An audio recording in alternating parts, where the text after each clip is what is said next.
Ja już przeskoczyłem widno obranie i żnę ten kamień kładź. Nie ma co.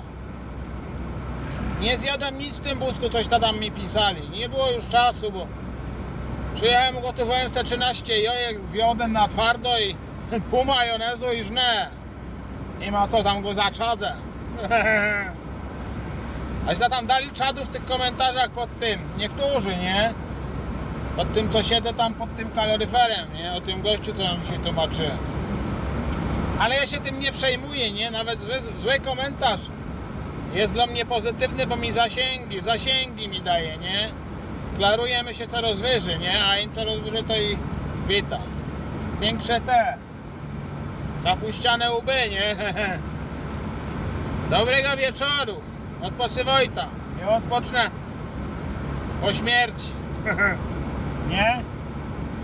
Na razie, pany. Z uśmiechem i z humorem. Nie przejmować się tam. Żadną opinią, nie? Robić swoje. Hej!